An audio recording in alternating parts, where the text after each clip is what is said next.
welcome to the Luminaries In and Out of Sect podcast, a show about the sun and how astrologers embody and relate to it.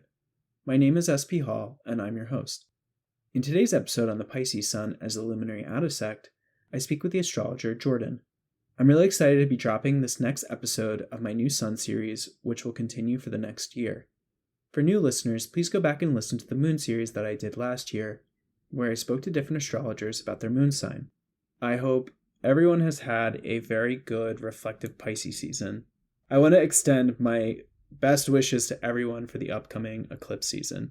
Having the moon in the first whole sign house in my chart, I typically feel eclipse season pretty viscerally anyway, but I also have Aries as my solar return ascendant this year, so I think it may be a particularly eventful one for me. But we shall see. I hope it goes well for you. As always, if you enjoy the work that I'm doing, please contribute to the podcast's sustainability by becoming a supporting member or offering a one-time donation on my website. For those who are interested in an astrological reading, I've closed my books, but I highly suggest going through past episodes to find a practitioner with whom you resonate. I hope you enjoy the conversation.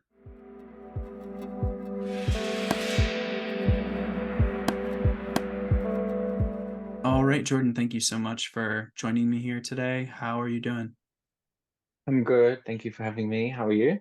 My absolute pleasure. I'm pretty tired. It's been a very busy week in a very busy month. Uh-huh. We were just talking about it before. I'm having like a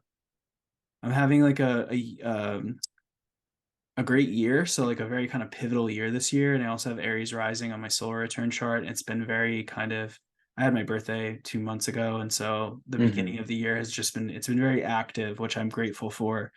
But I'm also needing to prioritize rest and, learning how to balance all the things that are going on in my changing life. Um, Mm-hmm.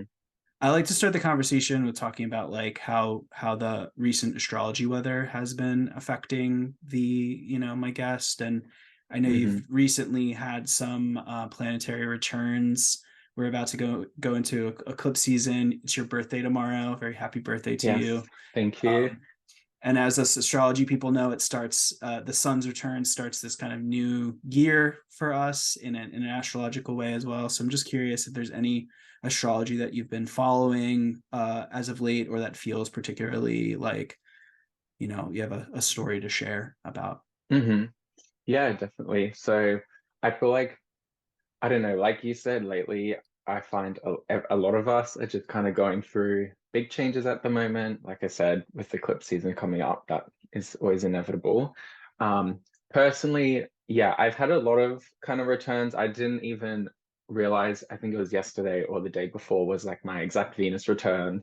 I was like, okay, like that's Amazing. nice, like a good little reset. I feel like I needed. Mm-hmm. Um, but being a very Venus dominant person, Saturn has been grinding back and forth over my Venus for like however long Saturn's been, I guess in Pisces the past year or so, Mm-hmm. um, which has not been a very fun thing for me. And I find that I'm very kind of the Pisces Venus archetype of a little bit, I want it all. I like all that kind of delusion that comes with Venus things, and Saturn's Mm-hmm. kind of come over and be like, hey, like not sustainable. Let's not think like that. Like it's not good, tear it down kind of thing. Um, so going through that and then Saturn opposing my moon as well has Mm-hmm. just been like at school and stuff being really tough. But we move on. Us Capra risings, we push through the hard times. So Yeah. um, it was interesting. My last year's solar return, which is obviously ending tomorrow, was an exact flip of my chart. So I'm a 21 Cap rising, and my solar return last year was 21 Cancer rising. Mm-hmm. Um, and the moon, I think, was in the eighth in Aquarius. So the past year has been very that kind of just like wandering moon, like kind of thing happening. Mm-hmm. But this solar return coming tomorrow is a much nicer solar return. It has a nice interplay between like fifth, seventh, and ninth houses, which I have natally in my own chart. So I Mm-hmm. feel like it will shift onto better things. And of course, being a first house here as well, having that agency. So yeah. Yeah. Yeah, Yeah. absolutely. It's interesting. For those who are listening, I'm currently sharing Jordan's chart, 21 degree Cap rising, with the sun at 28 Pisces and the moon at 9 Virgo. And not only are you having this like sun opposition to your moon, I'm interesting. I also have like a mutable moon, so I'm having that square as well. Hmm. Um, but yeah, like the 12th house year, the Sag year with Saturn and Pisces, you're also having like the perfected ascendant kind of getting the square from Saturn. Yeah. And now Saturn's kind of getting the rulership of the year, with it coming Hmm. the ascendant returning. So Hmm. that's like a bit of an easier, the sextile is a much easier aspect to deal with than the square. Hmm. Hmm. So that's really interesting. And I hope Yeah, that. Go ahead, go ahead. please. I No. was gonna say I also like just had my Jupiter return as well, like 23, 24, but Mm-hmm. I feel like I kind of got ripped off because Saturn's more detrimental to me, and Jupiter's like, yeah, like I'll help you up a little bit. So there was a little bit of like cool fifth house Jupiter return, but then I'm like, in retrospect, everything else was kind of overshadowing it. But it's okay. Maybe in Mm-hmm. another 12 years, it will be Yeah. better. I Mm-hmm. try not to be one of the I try not to doom scroll my solar returns and this and that because I will stress myself out a little bit too much. Mm-hmm. Yeah. Yeah, I try to look for positive or interesting things myself as well. Like interestingly for me this year, Aries rising, I've only had it one other time in my life in my solar return, Hmm. which was when I was 1 year old. So Hmm. it's a new experience of that kind of place being emphasized in the solar return. Um, Yeah, yeah. yeah, I think there's a good lesson there for everybody to not get overly fixated on astrology in a kind of negative way, because it can be Hmm. so wonderful in some ways and bring so much understanding, but it can also there's also it's very rife for, or whatever that word is, for kind of Hmm. anxiety, anxious Hmm. projection. Yeah, Totally. yeah, wonderful. Thank you so much for sharing that. Can you give us just a brief introduction to yourself and your astrological practice? Yeah, sure. So like I said, Jordan, I am based in Australia, obviously you can tell. I'm not actually, well, I'm practicing, but I don't have a practice. Like I don't offer readings or anything to anyone, Mm-hmm. which is something I would like to do in future, just not right now. My main interest is horary astro. Like I love horary Oh, astro, cool. but of course, like traditional and all of that.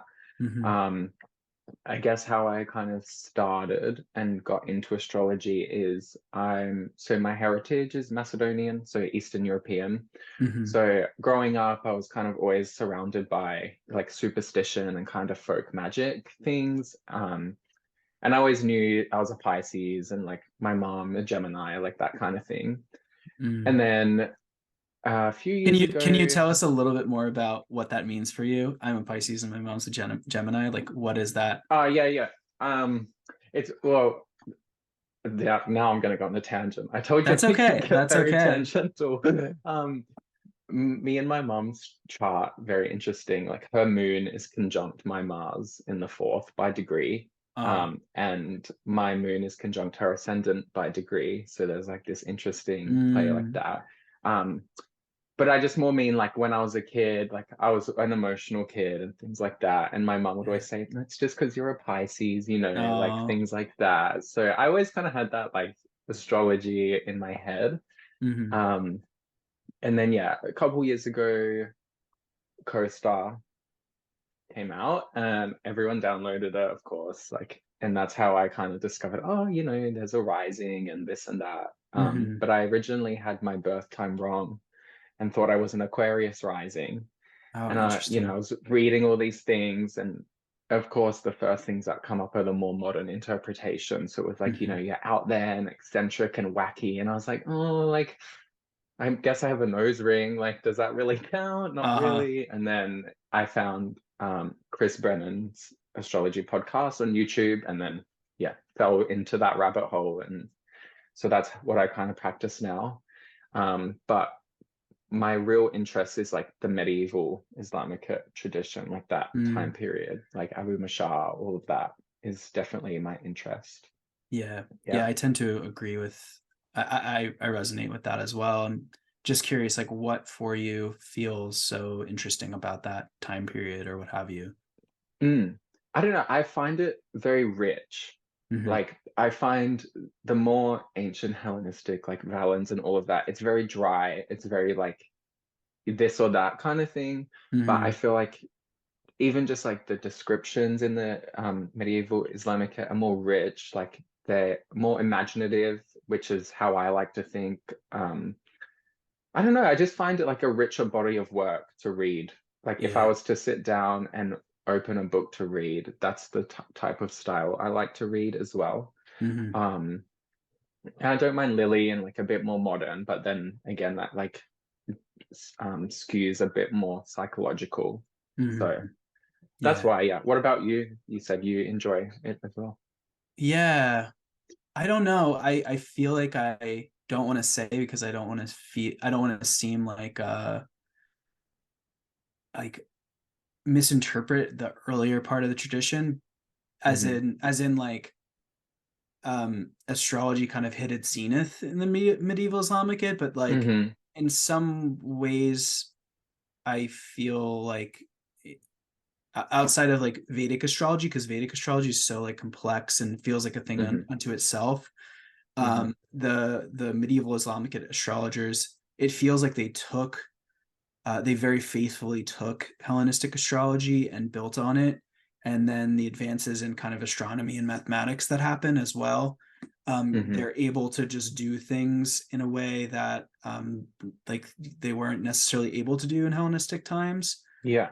Yeah. um, Yeah. like solar revolutions, for example, or even like monthly revolutions get an emphasis Hmm. in the medieval Islamic, and like I think we have perfections more in the Hellenistic astrology because the calculation just wasn't there necessarily. But I'm not Hmm. totally Hmm. up on that, but it does feel more also systematic. And I feel like Yeah. my Mercury in Capricorn and my own Capricorn stellium stuff, I'm like, ooh, I like the thing that feels like a system and feels like something complete that I can work with.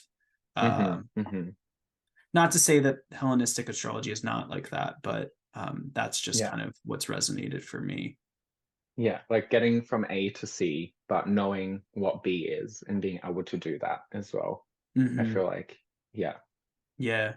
I'm curious though, in terms of horary, if you took Chris Brennan's horary class or if you pursued horary elsewhere. I haven't. It more just self-study at the moment, but Oh, I cool. definitely do plan to. Yeah. Yeah. Just to kind of like lock it all in, I guess. Hmm. And tie up any like loose ends that I may have in my knowledge or things like that.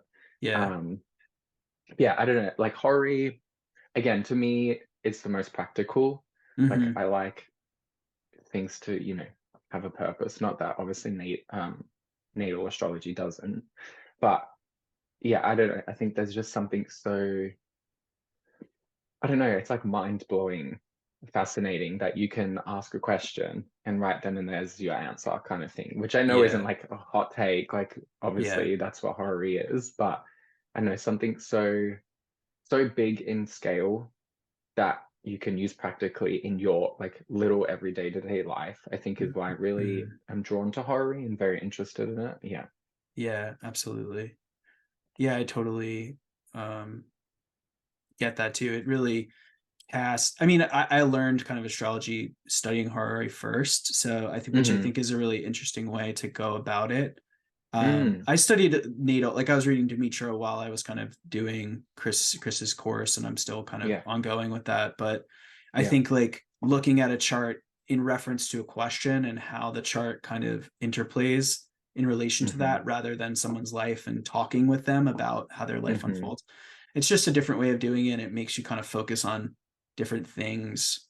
Hmm. Um, and the stakes are very high, I found with horary, Hmm. which can Hmm. be something I think you have to approach with like real kind of humility because these Yeah. are like people's lives and they're coming to you because Yeah. they want an answer to their question and it feels urgent to them. Yeah. um Especially when you get questions like, because I like for friends and all of that, but like, especially questions when it's about like someone's career and things like that, like life changing kind of things. It's like, oh God, like I'm really need to do this one, need to do this one right, kind of thing. right. Yeah, So I get what you're saying. Yeah. absolutely. That's cool. Yeah, and the medieval Islamicate is so important within like to the horary tradition. Like horary kind of starts Hmm. there. Perhaps Hmm. like Saul Ibn Bishr is like kind of codifying Hmm. things that he has received, perhaps from like the Persian astrologers and stuff like that. But that's the Yeah. first time we kind of see like a system of horary, um, Yeah. which obviously kind of builds on Hellenistic chart. Why can't I remember the name in the moment? But like chart. What is it called when an astrologer would pull a chart for the start of like a consultation to like uh Inception. inception? Yeah, something like that. Can't quite Hmm. remember, but yeah, an inception chart for the consultation to kind of get some information about what the client wants. Yeah. And Yeah. yeah, Yeah. awesome, wonderful. Yeah, so you said that you grew up in this context of like your mom talked to you about being a Pisces, and so I'm curious Hmm. like what your relationship with astrology was before you became an intensive student of astrology, and whether you kind of Hmm. like identified as a Pisces, or if you identified more as like a Capricorn or a Virgo because of your rising and Hmm. moon.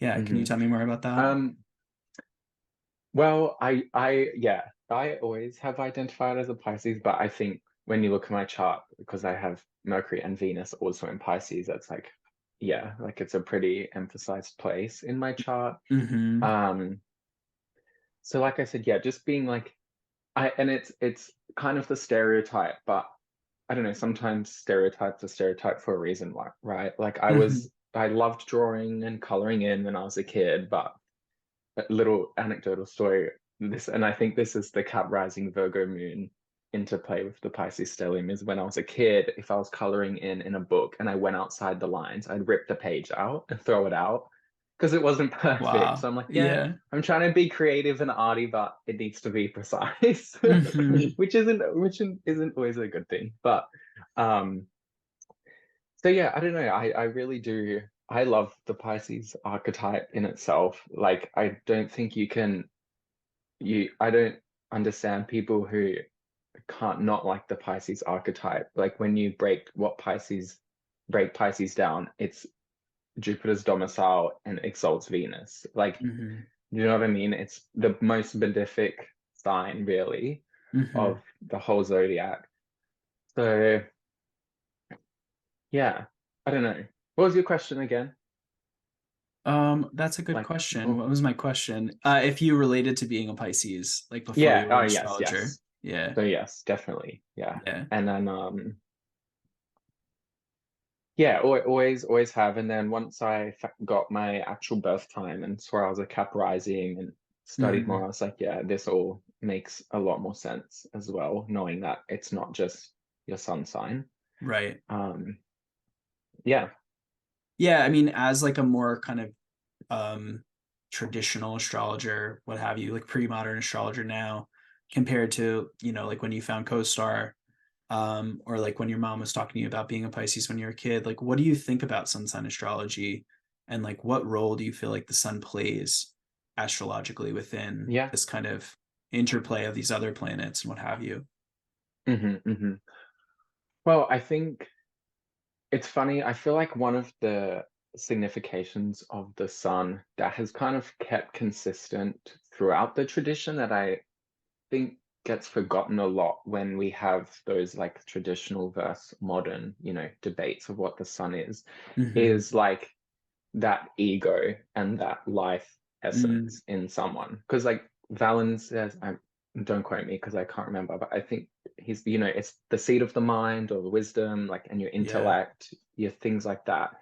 And I feel that has kept really consistent in the tradition. And now, of course, modern is like, it's your ego or your ID or, your purpose in life, what you strive for. So I feel like that has kept pretty consistent. Mm-hmm. Obviously, in more modern times, the sun is placed more psychologically, like I said, with this is who I am. Whereas I guess traditionally it's more the ascendant is this is who I am. Right. Um, but I think it's Demetra in one of her books says like the sun. is what you're striving for, and the rising is if you have the means to achieve that. If Mm, you are being like, if you can support yourself, or if you just have the means within yourself to reach that pinnacle. Because, and it's like what everyone says, the sun is the center, everything goes around the sun really is the only one with consistent motion. mhm, It's the one that casts light on everything. It's interplay with fortune, of course. um so yeah, and then parts of the sun that I think are often forgotten about, especially more in the modern interpretation of astrology, is like leadership, like the king, the nobles, right. the wise people, because the sun obviously has joy in the ninth. So, Mhm, there is this spiritual, like bringing light to things aspect of the sun that I think gets kind of forgotten about every now and then. mhm, Um, Yeah, so that's part of it. And then I guess the father as well is another aspect of yeah. the sun. And I know there's two schools of camp. Like if you're a night sect chart, then the Saturn is more representative of the father. Mhm, But I don't know. I don't know if I fully subscribe to that, because I feel like my relationship with my father is more of Pisces sun in mm, Saturn's bound Mars decan mhm, than my Saturn placement itself is. mhm. So I'd be interested to hear your thoughts on like Sun as father or Saturn as father. Yeah, Like it's what's hard cool. for me to say too because I have the Sun and Saturn conjunct in Oh, Capricorn, okay, yes, yeah, yeah, yeah. and I do have a night chart. And uh, but Jupiter more represents me in my chart because I am a Sag rising. You know, Mm, you have that added kind of challenge of Saturn representing you because you're a Capricorn rising.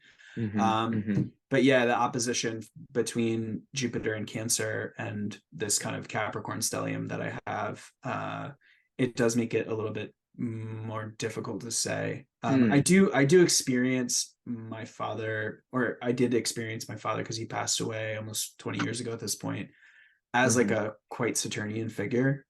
Like I've yet to rectify his chart or get his birth certificate. I'm still trying to. I need to get it from New York State soon, mm-hmm, but I think he's probably an Aquarius rising. mm-hmm, Was like one of those people that was just like, I'm gonna do this for the next 20 years, and then would do it mm-hmm, for 20. You know, like he just mm-hmm, said he would do something and he would do it. And I'm a very much more mutable, uh, Jupiter and Cancer kind of an initiatory kind of person where I'm just like, I need mm-hmm, change. I need to be able to say something and try it on. So I definitely experienced my father in some ways I love my father. I was very close with him, but I mm-hmm. did experience him in kind of an oppositional way. Right. But it's hard to Okay, yeah. say whether it's the sun or Saturn for me because they're so Mm, intertwined. mm-hmm, mm-hmm. Yeah. Yeah, I feel like it's more context dependent on the chart to chart, to be honest, sometimes. Hmm. Like, yeah, because like you just said, there is points to and for both sides. So for me personally, yeah, the sun I think is more representative of my father.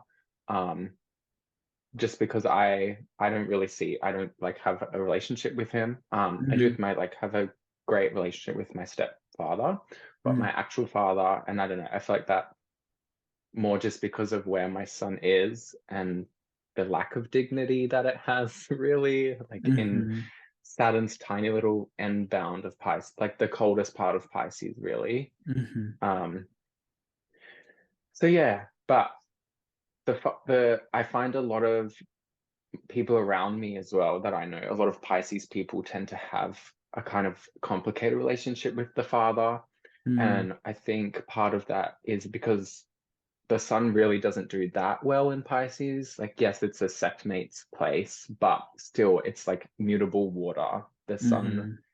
The sun doesn't really do that well in mutable signs, first of all. And then in a wet sign, when the sun is hot and dry, I think is like, part of that why a lot of Pisces that I know personally, yeah, have this kind of odd relationship with the father. Hmm. Not all, of course, but Right. a few. Um, And another thing I think that the sun in Pisces brings, and this is just content warning, by the way, like Hmm. just putting that out there. I think is like substances, I think is a thing that comes up quite often with Pisces suns, Mm. especially night chart Pisces suns. Like off the top of my head, I think Justin Bieber and Kurt Cobain, the one that everyone goes to, are like two examples of night chart Pisces suns, I'm pretty sure, Hmm. that suffered from this. Um, and I think it's just got to do with that expansiveness of Pisces being mutable water, Jupiter's domicile, a nocturnal sign, Hmm. and then you're putting this, striving for this, you put the sun there, so the thing that someone's striving for, and it's you can't reach it because it's such an expansive sign, and the sun doesn't Hmm. like that, so it reaches for things that it can't get. Do Mm. you get what I mean? Totally. Do you kind of Yeah. get where I'm I going mean, with it? I Yeah. mean, I talked to Gray on the last Pisces Sun episode about the fact that like a lot of the ocean, and if you think about like Pisces perhaps being the most oceanic sign other Mm. than in Mm-hmm. comparison to the other water signs, like Cancer, you Mm-hmm. can make an argument for it being like the tide pool, the tide, Yeah. Yeah. which makes a lot of sense with Jupiter's exaltation there because Jupiter is Mm-hmm. associated with like life, and life on Earth started in the tide Mm-hmm. pool, perhaps. Mm-hmm. But deep out in the ocean where you can't even see the horizon, if you go down very quickly, you're encountering darkness, and a lot of Yeah. darkness, and a lot of like, so deep that you can't even necessarily touch the floor. Mm-hmm. Mm-hmm. And like, yeah, it's dark because the sun can't penetrate more than a very small amount Yeah. of the ocean. Mm. Um, Mm-hmm. Mm-hmm. so there's definitely something to what you're saying of like, yeah, how does the constancy of the sun's light get to that place that it can't reach? It can't. Yeah. Like it's too dark. It can't Hmm. reach, which I think Hmm. is, yeah, this like weird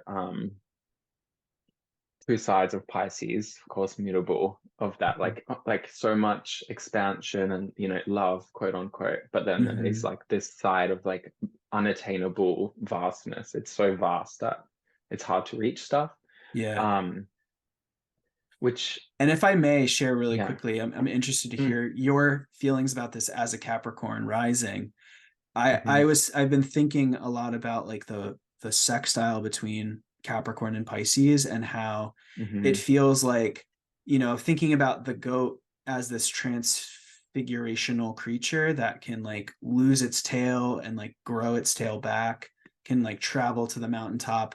And then when it's like the sea goat, it can go to the ocean deep and kind of like commune with something there to bring back wisdom. And there's this kind of mm-hmm, like in between, there's this mutable nature to Capricorn where it's like it's going to the deeps and it's coming back to the mountaintop, and it's mm-hmm, communicating something between the wisdom of those two places. And so for me, that lends to again what you're talking about with like the ninth house joining the sun. Like perhaps you have to get that uh mind, those thoughts, in a kind of more intuitive, a more kind of nocturnal way, um mm-hmm, like, rather than the diurnal fire way that the mm-hmm, sun perhaps prefers. mm-hmm, But mm-hmm. there's a lot there, there's a lot of wisdom there, there's a lot of beauty there, in Pisces for the sun. Yeah, I I'm not saying this because, well, I'm saying this because I have it, but the Cap Pisces sextile I think is my favorite. Mm, But I think a real, like you said, I think that sextile Capricorn brings the practicality to Pisces to be able to put in place the expansive things that Pisces wants. But mm, I think what one of the downfalls, and I know I do this, and I know a couple other people who have both Cap and Pisces placements, is this like kind of martyrdom kind of mm, thinking that it gets into, of this like, well, I need to like help them and save them. So I'll like it's okay if it's a little bit shit for me, but as long as it's better for them, I think is this kind of thing that happens a lot with Cat Pisces, and a lot of cynicism can also happen, like woe is me, like Mm, oh, everyone comes to me for help because they know that I'm like the practical one that can do things and provide comfort, like oh, sigh, like things like that kind of thing. mm-hmm. Well, I know I do Uh-huh. that. And like I said, yeah, a few people who I know. Um, but yeah, like you pretty much like you said, I think part of that is because Cap can go from the top of the mountain to the bottom of the sea. And Pisces, is that big expansive sea. Mm, But that's why we're like that, because we are capable of bringing people out of that kind of mm, thing. yeah. Um, so yeah, I think it's a quite a practical sextile between Cap and Pisces, despite and like what makes it more interesting is Pisces, the most benefic sign, and then Cap or Aquarius, depends where you want to place it, the most Right. malefic sign where Mars exalts and Mm-hmm. Saturn's domicile. Mm-hmm. Kind So of the yeah, opposite of yeah, Pisces in some ways. yeah, Capricorn, literally. domicile of Saturn, exaltation of Hmm. Mars. Yeah. If we think about like, yeah, the malefics and benefics as this spectrum or what have you, or these poles. Hmm. Yeah. Hmm. It's interesting too. I don't want to, again, I'm like, I don't want to say the wrong thing. I don't know why I'm in that place. Maybe because Mercury's in Aries and I'm like, I don't want to say, I don't want to get into a fight. I don't have that energy or the time for that. But I'm in recovery from addiction, and Hmm.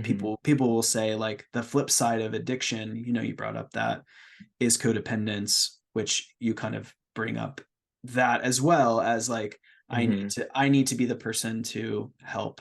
I need to be the person to make the things better, and that's a decent description of codependence, Hmm. where you kind of take responsibility for the wellness of another person. And Yeah. so it's interesting that those two things came up and organically in our conversation, talking about Capricorn, and Pisces. Hmm.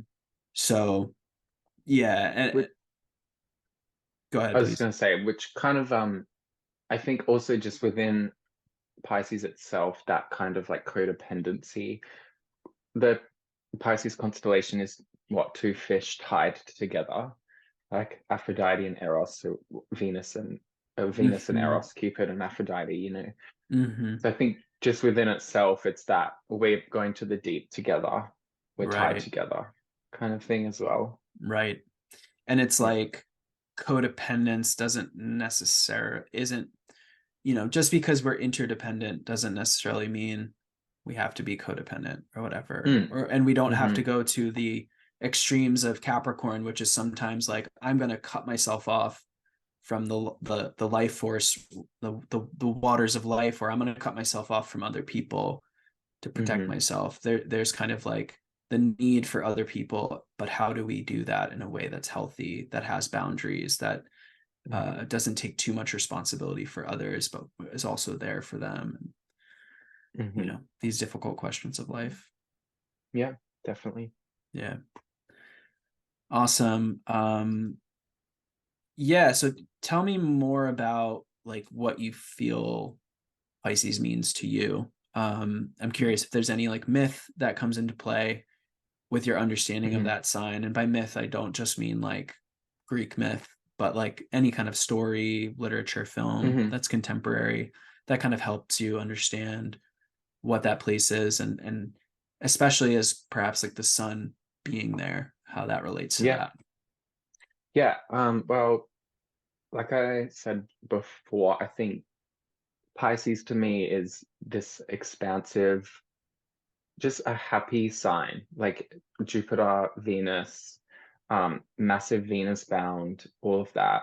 Um, Mm, just super expansive. I think if we go back to, like you said, about assigning each water sign to like a type of water, Cancer, the rocky tides, the waves going in and out. Scorpio, some say like a swamp, or some say, I like to think more of Scorpio as like a glacier, like frozen ice, like under the water. Majority of it's under the water. And then interesting. Pisces, like the ocean itself, from like Great Barrier Reef, colorful coral lagoons, to like black with the scary fish with like the lights on their head kind of thing. Mm-hmm. Um, so definitely this expansive sign. And then I think part of it as well is if we look at like the decans of Pisces, I don't remember off the top of my head, but I know like the last decan of Pisces in tarot is the Ten of Cups. So that's, the happy family with the rainbow over the top, off the top of my Mm-hmm. head. So reaching this place of happiness, and I think there's like a little dog and kids playing too. This kind of idealized image, I think, is a very Piscean energy, this Mm-hmm. idealization of something, trying to find the beauty, and just kind of all encompassing part of everything, I think, is very Pisces. um and then yeah, having the sun in Pisces again, but not as sect light, I think. I don't know, it's kind of hard to put in words, but personally for me, and I feel like other Pisces I know, it's just this kind of softness about life, and trying to find, like there is beauty in really most things, and Mm-hmm. trying to strive for this kind of beauty, this like no judgment, empathetic kind of thing. I don't know. It's kind of hard to put in words. It's a very like, I feel like you just kind of have to feel it, like a Pisces. Yeah. Yeah. It's a very kind of Yeah, ineffable place. yeah. Yeah, kind of inherently, because it is so changeable, with the Hmm. mutability, and then water is so like, yeah. I mean, like, how do you hold water? Can't Yeah, really like you like, put water in a container, it will fill the container. It doesn't matter what the shape is, kind of right. thing. Mm-hmm. Um, yeah. So that's part of it. Mm. How Yeah. how do you what are your interpretations of, Pisces as a sign? Mm. Yeah, I mean, I feel like it really is like, I don't know if you've been on like North Sea TikTok at all, but there's this whole With part the of, skit with the singing, yeah, yeah, that one. yeah. Yeah, yes, I know what you're talking about. But like just like massive waves in the middle of the ocean just moving every which way, and you're just like, wow, this is Mm, fucking terrifying. You're like, mm-hmm, I never mm-hmm, want to get caught in a ship mm-hmm, on this water. And so it's like mm-hmm, that, it's the like the world's largest cemetery, but it's mm, also like fun in the sun, summer, mm-hmm, like mm-hmm, the very kind of Venusian exaltation connotations of like mm-hmm, laying on the beach, enjoying a beautiful summer day. But yeah, then there's like the Jupiterian element of like, I think like, yeah, maybe because I have Jupiter and Cancer in the eighth, I think a lot about like death and meaning, and so I'm like, and Jupiter also rules my fourth of like mm, ancestry, and so I mm-hmm, think a lot about like, the ocean is also such a spiritual place for me personally, yeah, because I grew up in New York City, 100 yards from the ocean, and so right, it's very much a part of like my spiritual kind of landscape. So yeah, I think I've thought about it and interacted with it a lot. Um, but yeah, it is this very dual thing. It's mm-hmm, the darkest place on earth, but it's also, the place we walked out of, uh, to live this kind of life that we have. mm-hmm, mm-hmm, So it's very multitudinous. yeah. And trying to think of, I don't really have like a myth in mind, but I feel like a movie that kind of comes to mind is La La Land with Emma Oh, Stone and okay. Ryan Gosling, Mm-hmm. because I feel like it's these two artists really, which is, I feel like, again, stereotypical, but is a good Pisces kind of archetype for like artist.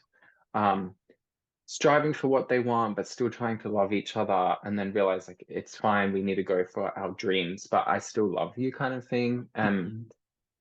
I feel like that is also kind of Pisces sun um energy, like going for that artistic dream that you have, or not necessarily artistic, it can be in like, I don't know, math or something, I don't know, but you're still Mm-hmm. Pisces, but having this passion to do something like that, to bring something into the world like that. Mm-hmm. um Because I feel like Pisces, yeah, is a very like personal, likes to interact with other people. Like we said, it's mutable. It likes the to and fro, I think, with Hmm. people, especially the emotional to and fro with people. Um, so no, yeah, La La Land like comes to my mind. So everyone should watch that because it's an Mm. excellent movie as well. Um, but yeah, I'll Yeah. try think of some more. I guess like another. Yeah, I'll try to think of some more. I'll try to think of some more as Yeah. we keep talking. What about you? The Do you have any? the only thing I'm reminded of, because on the last episode I mistakenly said that Leonard Cohen was a Pisces sun. He's not. He's a Pisces Hmm. moon. But I Hmm. think his song, what you just told me about the plot of La La Land, reminds me of this song he wrote for Janis Joplin when she died, called Chelsea Hmm. Hotel. Hmm. And it's um, at the end of this, like basically it's an ode to her and their relationship, which seemed like sexual and like casually kind of romantic, and Mm. it's a beautiful remembrance, but in the end he's basically saying like he says something along the lines, and it doesn't sound this kind of insensitive, but he's like, I don't think of you that much, but like Hmm. the time we had together was Mm. beautiful and poetic. And there Hmm. does seem Hmm. something similar in that of like when we were together, we had this sublime moment, sublime time, and then we both Hmm. moved on with our life. And you died, Hmm. and I want to remember you now, Yeah, lovingly, but it's uh, fleeting, like a fleeting romance kind yeah, of thing. Yeah, yeah, which I think again speaks to like the mutability of mhm, Pisces, and like yeah. it's hard to hold water that's like Mhm. moving and things like that. Yeah, and So. the fleeting is interesting because it's actually emphasized in the song. He's talking about the limousine waiting outside while they're like having sex in this hotel, and like Hmm. kind of having to Hmm. rush to the Hmm. limousine. So it's He like was a Pisces. he was a Pisces moon, Yeah. Okay. Okay. Virgo rising Pisces moon. I think I could be Hmm. misremembering, and I forget what Hmm. she is. I think she's an Aquarius rising. Hmm. Um, but yeah. So anyway, I was just reminded of that, but yeah, no stories off the top of my head that Hmm. relate to Pisces. Yeah, do you want to tell us more about the third house aspect of the Pisces sun for Yeah. you and how that influences the way it manifests? Yeah. So yeah, third house stellium, third house sun. For me, I it kind of annoys me because I feel like the third house is never ever discussed ever. Mm, Um, and when it is, everyone kind of chops it up to like it's like your neighbors. Like, oh, like yeah. yeah, it is, but there's also like this whole magical and ritualistic part of the Mm, third house that not in traditional as much, but I still feel gets like swept away quite a bit. Is hmm. this ritualism of the third house? Like it's the things that you're doing every day ritualistically. Like, Hmm. and for me, that is very true in my chart. I have little rituals that I do every day, and not necessarily like these like magical, like astro magic kind of rituals. That's not what I mean when I say ritual. Just like order of event things, things I like done Hmm. in that order. Um, but also like that, speaking of astro magic, that is something that I'm starting to explore now. Hmm. Because my chart has a lot of indicators that I, would be pretty good at it. Mm, Um, so that part, but going on from that topic more is siblings. Like me and my brother are super close. His ascendant is actually 6 degrees Pisces, which is my Venus. So oh, very cool. cute. Yeah. And I'm also really close with my cousins. Like I think of all my cousins as brothers and sisters. That's how close we all are. So for Mm, me personally, I think that's mostly how the third house kind of plays out itself in my life, is being super close with my brother and my cousins as well. Um, and just always there's like a zippiness of the third house. I think it's like it's to me when I think about all the houses, the third is the busiest to me, even though Mhm. it's kind of the quietest part of the day when the sun is there, Yeah. Um, there's still the zippiness, like there's always something to do. I've got to go run this errand and then see this person, I think is a very third house placement experience just in general. Yeah. But having the sun there, for me, even though, yeah, I'm a night chart, but even though the sun's in the third, when I'm doing those kind of errands and things like that is when I feel so good. I'm always in such a Mhm. good mood. Like, oh, I'll pick this person up, then we'll go do this. Like we'll go to this coffee shop and then we'll go Yeah. do this. Mhm. Which, yeah, like I said, third house people I know have that kind of same vibe. So yeah, just feeling like fully myself and doing when I'm doing third house things like that. Uh-huh. Um, is kind of how I see the third house and how it plays in my life. Mm. Um, yeah, Cool. Do you like walking around your neighborhood? love it. Love it. Yeah. I love it. I'm also at third house Venus.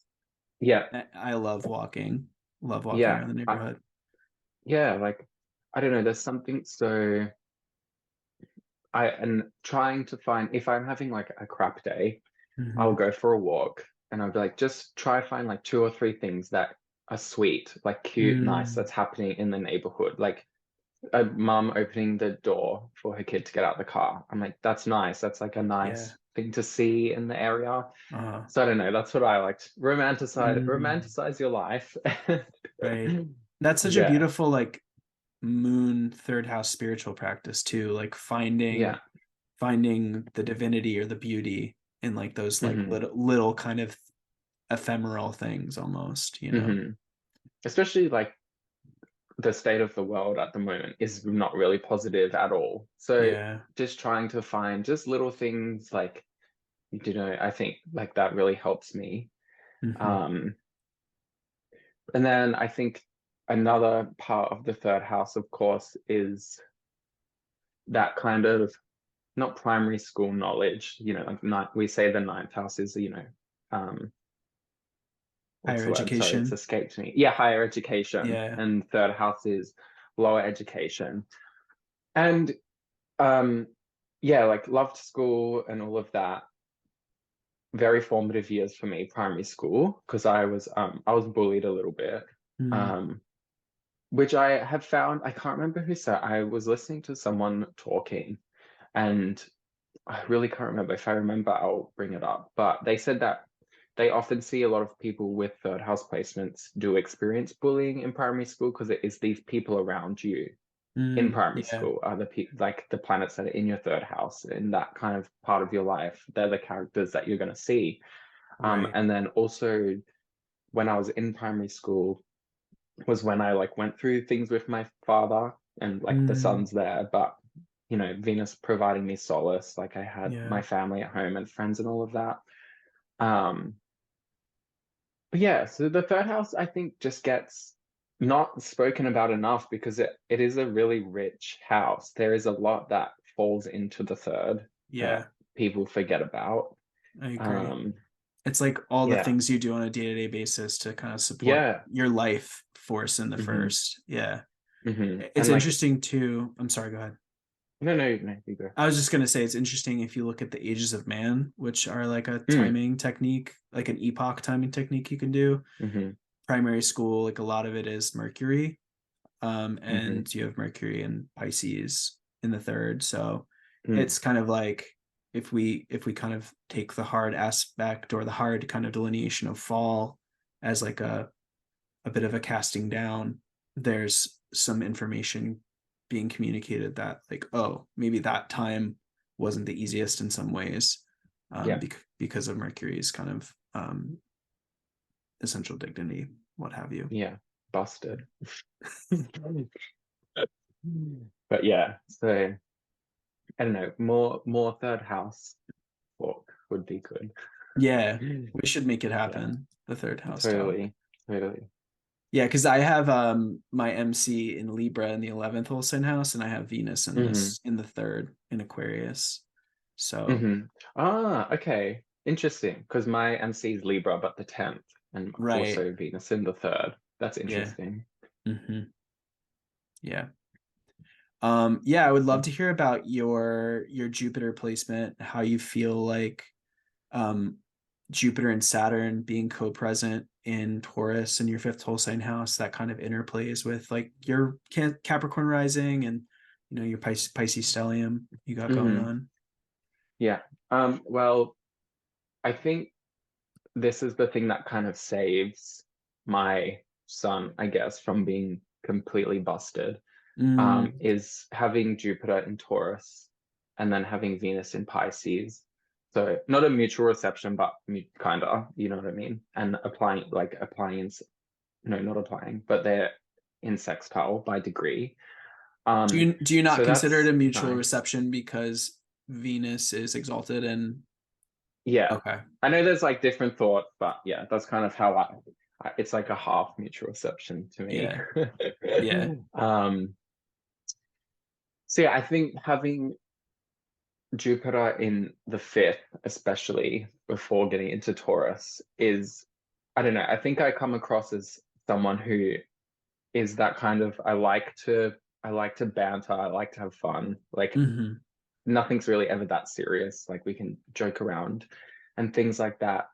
Um, and then the third, fifth kind of interplay for me, I think, is what I want to do career wise, especially is so I'm studying, sorry, I should have said this in my intro, but I'm doing my PhD at the moment in Oh, cool. women's health, Oh, like amazing. pregnancy, so children, fifth house topic. Right. But I also studied music as well. Like I also have a classical music degree, which I think is again Jupiter in Taurus in the fifth, Absolutely. like Yeah. trining that ninth house moon as well. Mm, Um, so for me, that's what Jupiter is bringing to for me, and having Saturn Jupiter co-present, I think it would be cool to have them kind of closer, to be honest, I think. mm, Because they are pretty wide. I think it's 6 and 14 off the top of my head, so 8 degrees. Um, I don't, it's kind of hard because I can't remember what author it is, but one author says, or like a few say, whatever's in the fifth becomes benefic. It doesn't matter if it's Mars or Saturn. It still takes on interesting. this more benefic nature. I can't remember who or where I read it. And that being me, Saturn being me, and being my malefic out of Sect, I think that's why I'm like kind of not too bad right now. I don't know Uh, how to explain it. Do you know what I mean? Like if it wasn't as bona fide, perhaps yeah. with Jupiter there and in Taurus and then in the fifth, my life would be Hmm. very different to how it is. Yeah. So I think Jupiter and Saturn being co-present is alleviating for me as Hmm. opposed it like tempers Saturn a bit, and having Venus rule my Saturn also Hmm. tempers him down a bit too. Yeah. Um, and It then totally makes sense. Yeah. I think even like your Sun Saturn relationship, because like the mhm, sextile with the sun, the outer planets are moving at their fastest. So like even mhm, though it's a night chart and Saturn is in like this kind of fixed sign, um mhm, this Saturn is like as fast as it can be, which adds some kind of mhm, like heat and motion. And then yeah, the Jupiter Saturn aspects like add a lot of or I'm sorry, the Jupiter Venus aspects to Saturn add a lot of yeah bonification to yeah, Saturn. like tempers it down a bit, which is Hmm. which is good. Um, and then yeah, being in Taurus, of course, this central sign, this Hmm. Venus, the moon exalts there. It's a very, to me, yeah, just sensual is the word that comes to my Mm, mind straight away when I think of Taurus, and stubborn, of course. Um, but yeah, so yeah. Yeah, it's almost like you would think that Saturn, I don't know, like to me, I'm like, why doesn't Saturn have essential dignity in Taurus? Like it hmm almost feels like, and even Jupiter too, I don't know, but hmm hmm they're these planets that are kind of peregrine in this place, but yeah, it is mm, such a, and maybe it's partially because Saturn's like wants to get down to business a lot of the time, and it is a very kind of sensual, pleasurable place. Yeah. Um, so yeah, I don't know how much you've had to navigate like identity around those kinds of things and maybe denial of pleasure or having to allow yourself pleasure, but that's maybe a Yes, I sensitive subject that we it's we can talk about a little bit. uh-huh. Yeah, sometimes having to not go past the line when having too much fun Hmm. um is something that I battle with often, but Yeah, we're getting better. We're getting better at that. that's But I great. definitely think, yeah, that's how it plays out a lot as well, is this like just need to have more fun, need to Yeah. be, do you know what I mean? Totally. I Um, think I think Jupiter in the third too feels like the I need a little treat placement too. You know what I mean? Where you're just like, oh, I'm out at the coffee shop. I'm gonna get a coffee, and yeah, oh, yeah, oh, there's this little sweet over here. I'm gonna, get that too. Yeah, yeah. it's kind of, yeah, not insatiable. Insatiable isn't the word, but Hmm. and yearn isn't the word either, but just that like hunger almost for it. Like Mm, I want it more yeah. kind of thing. Um, yeah, definitely something that goes on in my life. Yeah. Hmm. Hmm. Yeah.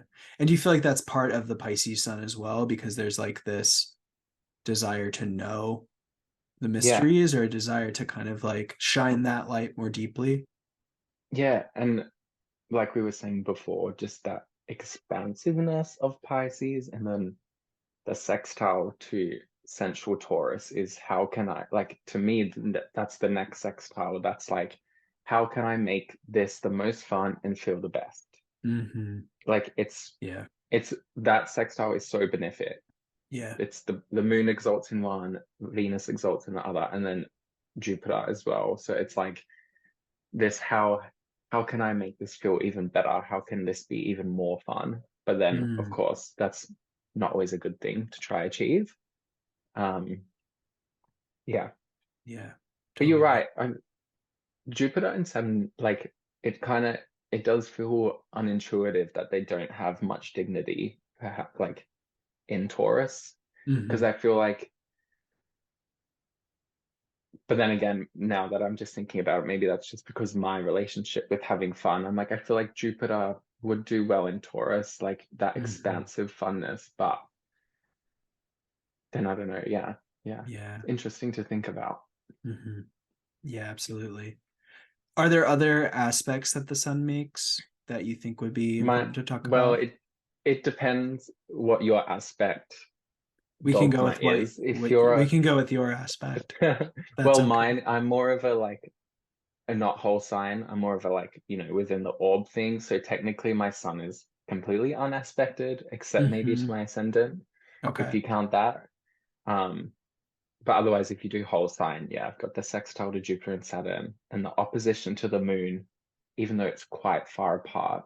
Yeah. Um, yeah, are you a whole sign or like orb to the I'm a degree type I'm a of? both. Yeah. Yeah, I'm a both. yeah. Yeah, and it's interesting because going back to horary, uh oh my God, I can't remember Rob's last name off the top of my head, but Rob, who I've had on this podcast as well to talk about Hmm.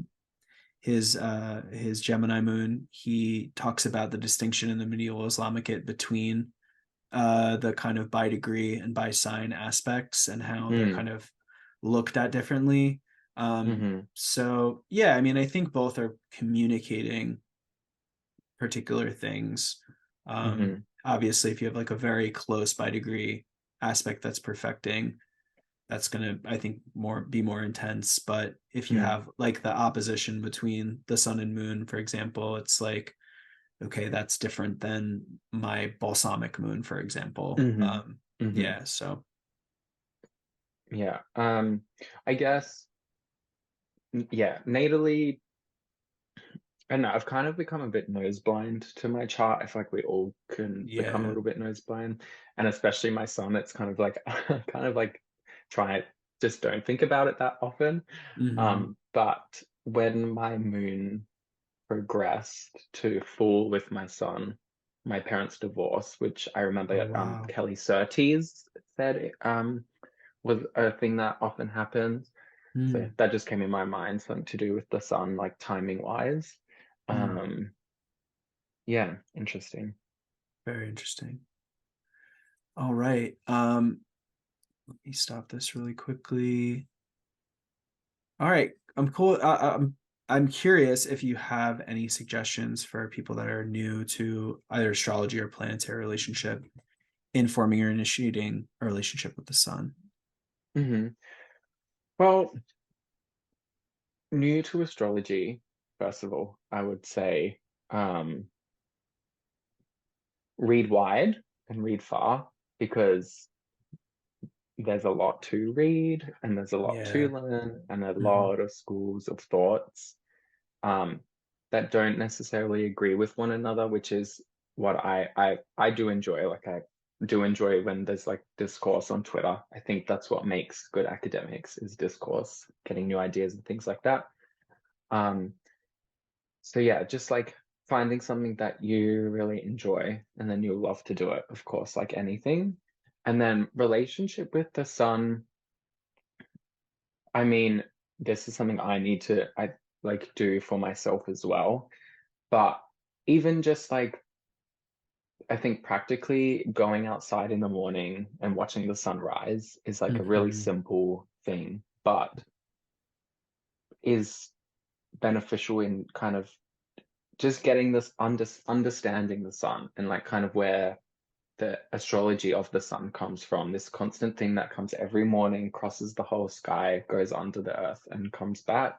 And Hmm. also just like I'm surprised we didn't talk about it today, but just the heat of the sun and that Yeah. it does damage, but going from like no sun until the sun has risen in the morning, you can feel that heat build on your skin. You Right. can see it get lighter. Hmm. Every other planet that's in the sky you can't really see unless the moon is like kind of half full kind of thing. Um, so things like that. I don't know. I like I kind of alluded to before. I like the little, tiny little ritualistic things. So I don't know, maybe just like getting a sunflower and growing some sunflowers that always face the sun where it rises, Yeah.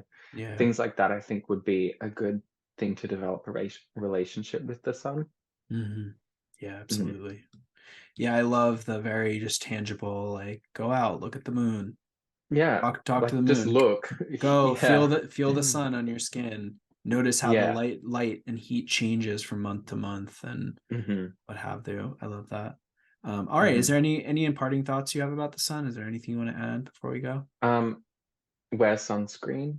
Yeah, Like I love that. seriously, wear sunscreen, everyone. Hmm. Especially it's like a big problem here in Australia is skin cancer because Hmm. this UV is just like it's so hot here. Um, if only we could give the planets sunscreen so they didn't get burnt up by the sun. Um, but yeah, other than that, nah, not really. Awesome, It's wonderful. been good chatting to you. Yeah, it's been my pleasure. Thank you so much. Jordan, where can we find you? And is there anything you're working on that you'd like to share with us? Just retweeting random stuff on Twitter if you want to follow me. It's not always astrology. My username is Jordsfish, JordsFish. Um, no services to plug yet, but Mhm. one day I would love to do horror one day, but I need to finish Wonderful. all my other schooling first and all my other Yeah. interests, and then I'll move on to this one Well, it sounds more like you're doing very important work with your PhD, so I wish you all the I hope success so. with that. Yeah. Thank you. Yeah, Jordan, thank you so much for coming on and talking with me today. It's been a pleasure, and I hope to talk with you Of again course. soon. You too. All right. Thanks.